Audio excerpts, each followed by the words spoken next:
Welcome back, everyone. I'm Sophie. And I'm Iris. If you didn't already know, this is our final broadcast. This marks our last day together, and yes, it's sad, but it's not about what it's ending, but what has been created. Over the course of the week, we witnessed some of the most excellent scholars put their ideas into motion, speak their minds, and work their media magic. Despite the alternate location of CONA this year, everything went semi-according to plan. Rain or shine, the show went on. Speaking of rain, let's get to our weather forecast.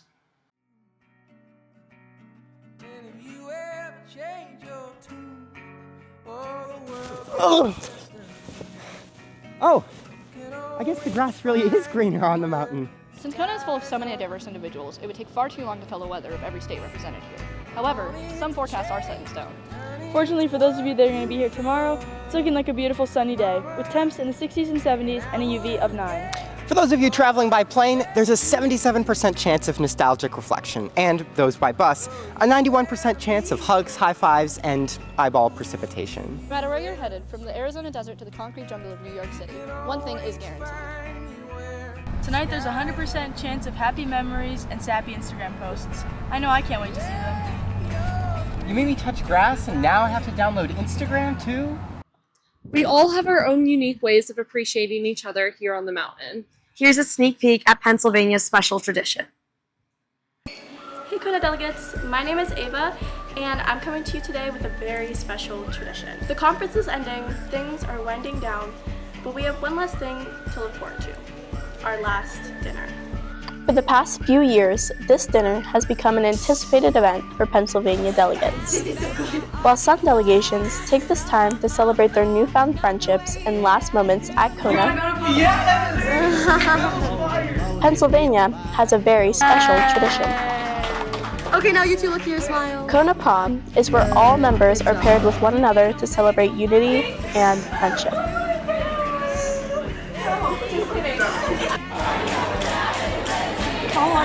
This tradition is so special to all of us, and I hope you love it as much as we do.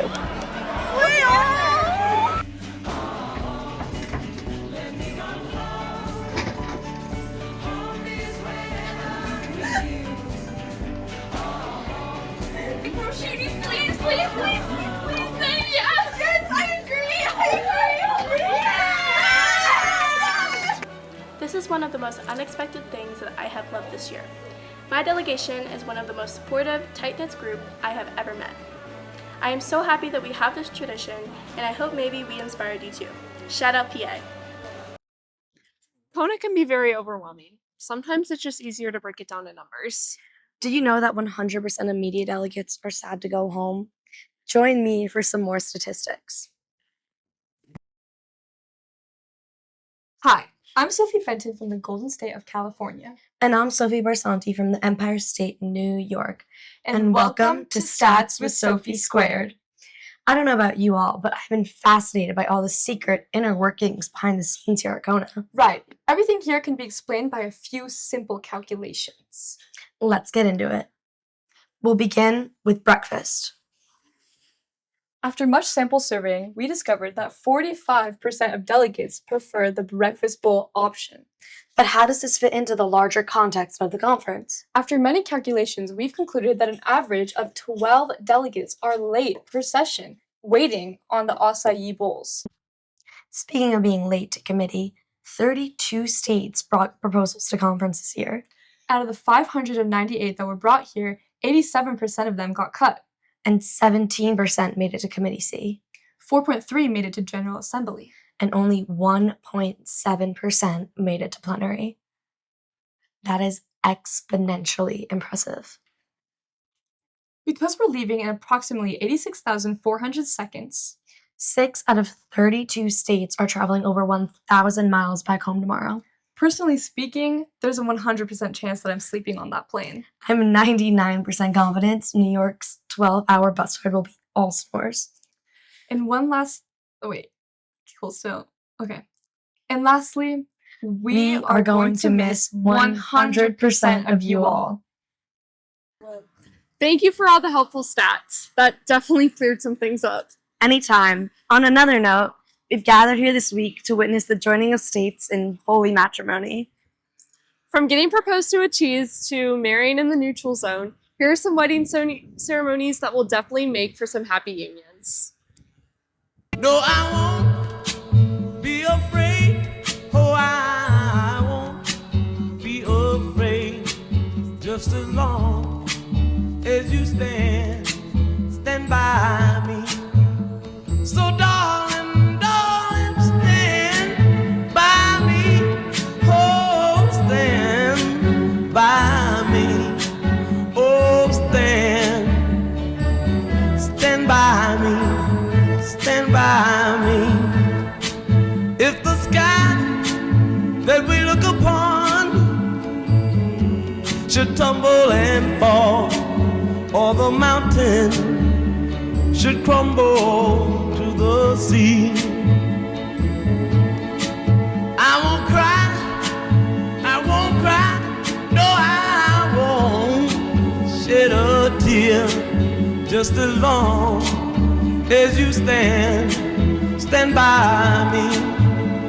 And darling, darling, stand by me. Oh, stand by me.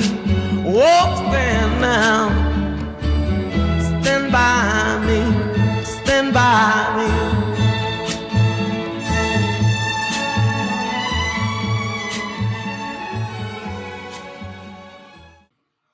We sincerely wish you all the best in your marriages and hope you make it past the honeymoon phase. On a more cynical note, here is Josie with more CONA crimes.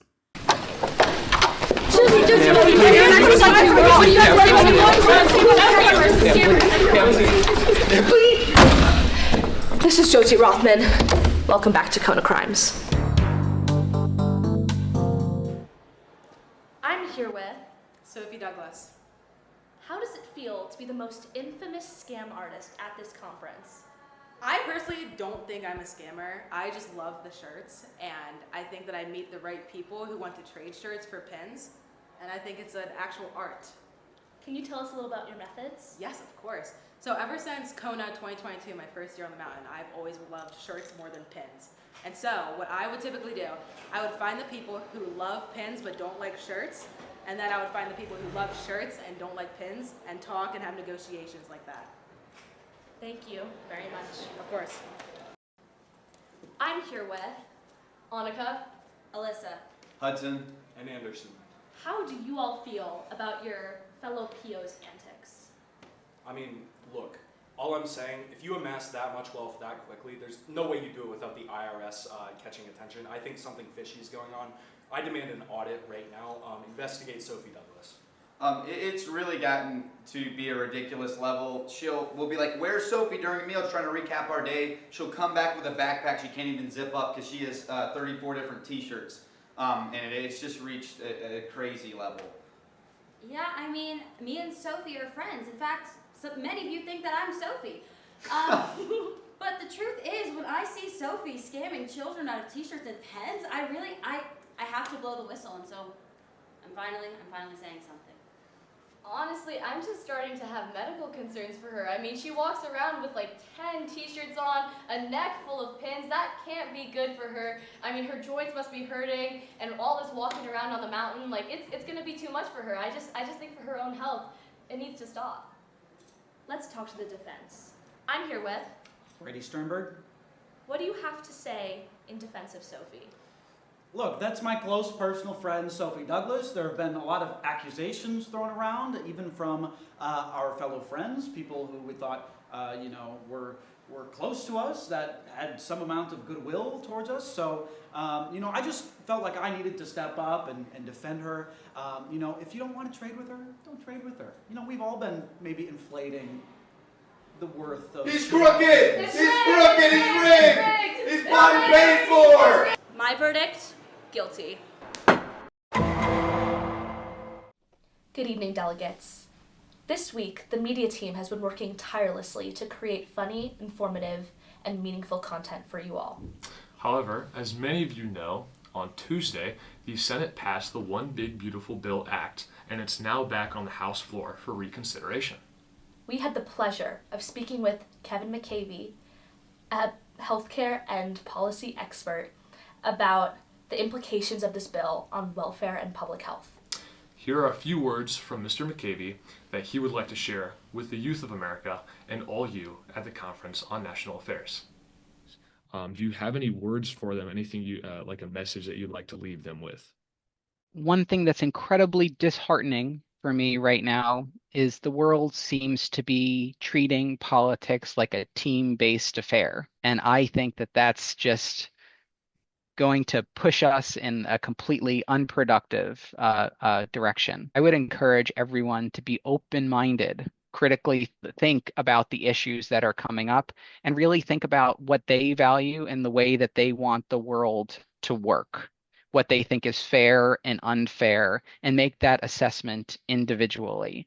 Check your facts, know your facts, get smarter, like seek out and seek mentors through your career journeys, and ultimately try to realize the vision that you have for making this world a better place. The arc isn't always straight, but it does, I do believe, tends to bend in one direction towards a better world. And I look forward to seeing all that you guys are going to do.